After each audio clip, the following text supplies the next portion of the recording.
Dans cette vidéo, on va voir comment j'ai référencé une carte. Donc, avant toute opération, on doit définir notre système de projection. Donc, je viens ici dans Layer avec le bouton droit et je clique sur Propriétés.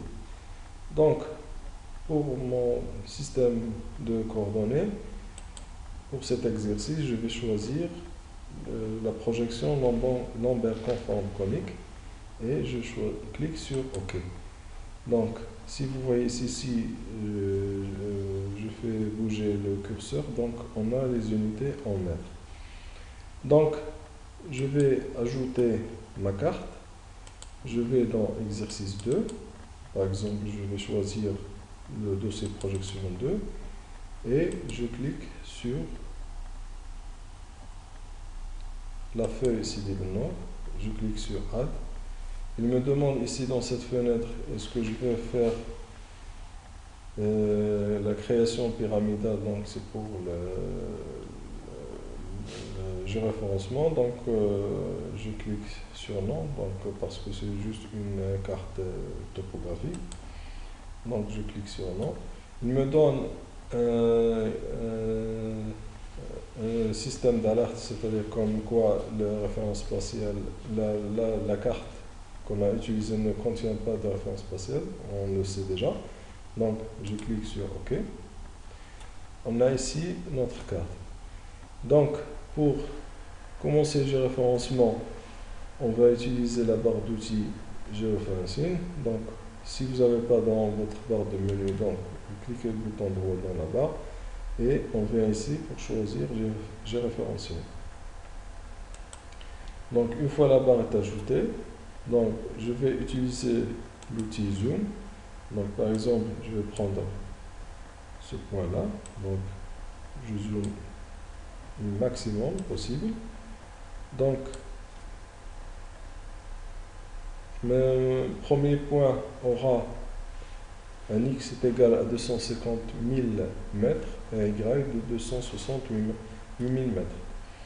Donc, pour avoir une précision exacte, donc, je viens toujours dans la barre de menu, je choisis l'outil dessin Draw. Donc, je l'ai mis ici en bas. Donc, je vais choisir le bouton rectangle et j'essaie de faire un rectangle entre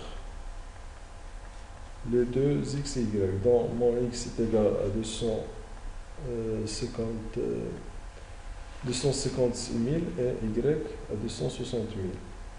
Donc, je peux même vider l'intérieur pour qu'il me donne une bonne visualisation. Donc, je clique sur Propriétés. Je lui demande ici d'annuler aucune couleur et d'agrandir un peu le trait. Donc, vous avez un nouveau carré. Donc, on va aller à l'outil Zoom. Je vais zoomer ici.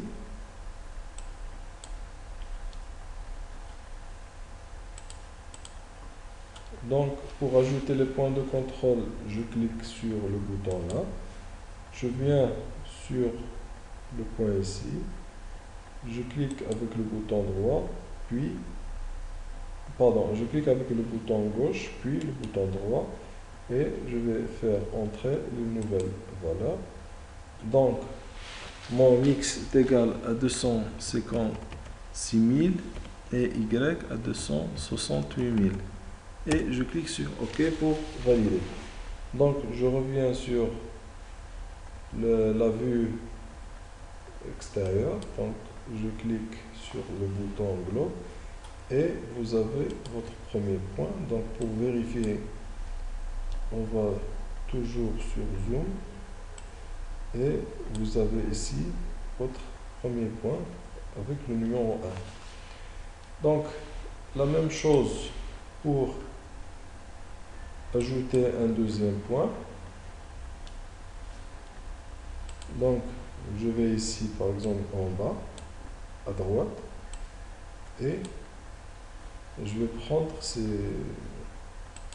point-là, avec les coordonnées x est égal à 254 000 et y à 216 000. Donc toujours la même manière avec l'outil rectangle. J'essaie de dessiner un rectangle qui sera perpendiculaire par rapport à deux axes. Donc je vais le vider, donc j'élimine les couleurs de l'intérieur et je monte un peu le trait.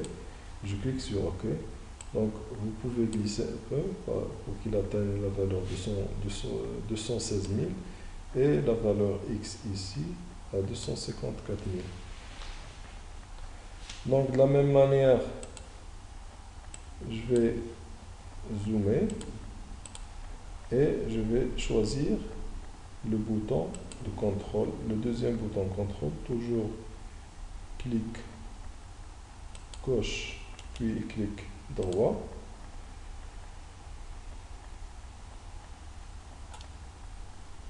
La valeur de X est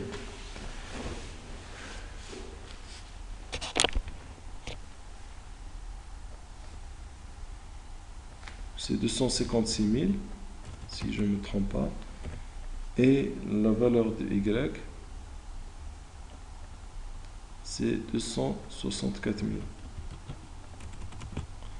Puis je clique sur OK. Donc toujours il faut vérifier si on a les mêmes valeurs. Non, on a raté. Donc pour modifier, donc je viens dans la table et je modifie ici. Donc Y c'est 216 000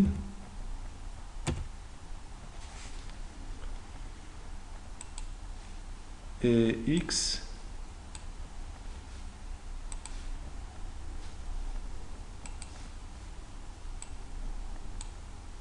c'est 254 000.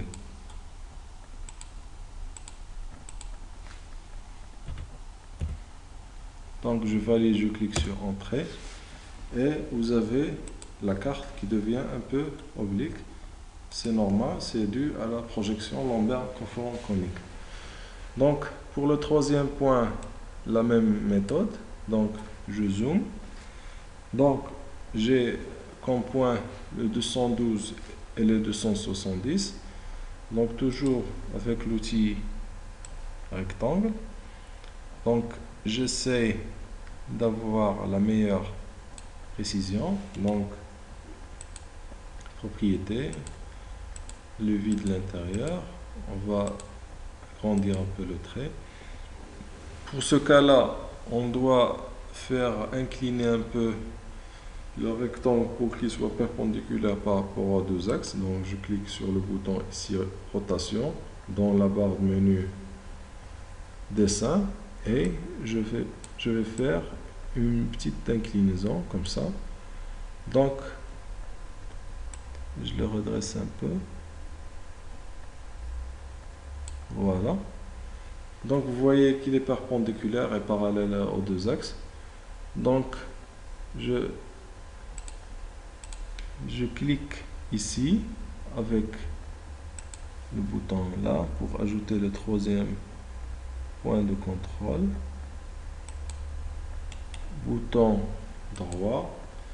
Donc vous voyez, il commence à faire lui-même les corrections. Donc mon point est de X est de 212 000. Donc j'enlève les virgules. Et mon point Y c'est 270 000. Une fois je clique sur OK, donc je supprime le rectangle, je fais une zoom arrière. Donc vous avez les trois points. Le quatrième point, on l'ajoute pour vérifier notre projection. Donc je viens ici. Donc je vais créer le polygone, donc comme ça. Voilà, donc on vide l'intérieur.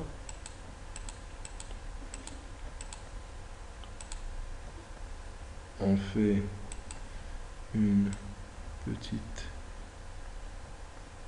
inclinaison pour que les axes soient parallèles.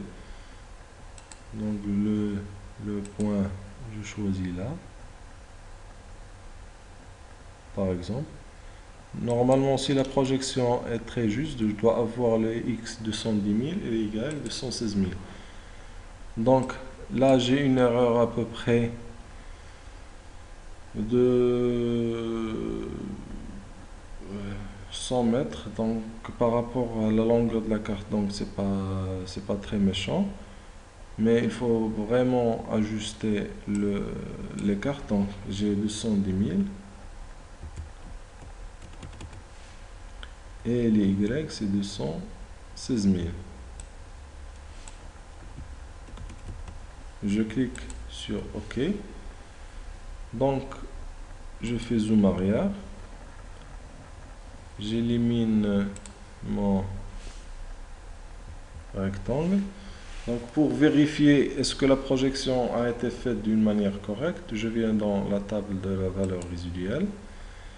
J'ai une valeur résiduelle de 74 mètres qui est très grande si on travaille par exemple pour une échelle de 50 millièmes ou bien 100 millièmes. Donc mon dernier point me pose des problèmes, donc je dois l'éliminer et refaire. Donc le but de cet exercice est de vous familiariser avec la fonction de géoréférencement, de savoir comment ajouter les points de contrôle et de vérifier est-ce que les valeurs résiduelles sont très minimes. Donc une fois j'ai validé mes points, donc pour enregistrer le géoréférencement ou bien le calage, donc je clique sur géoréférencing et update géoréférencing. Comme ça, ma carte est géoréférencée. Donc une fois je bouge le curseur, vous avez en bas chaque point avec ses x et y en mètres.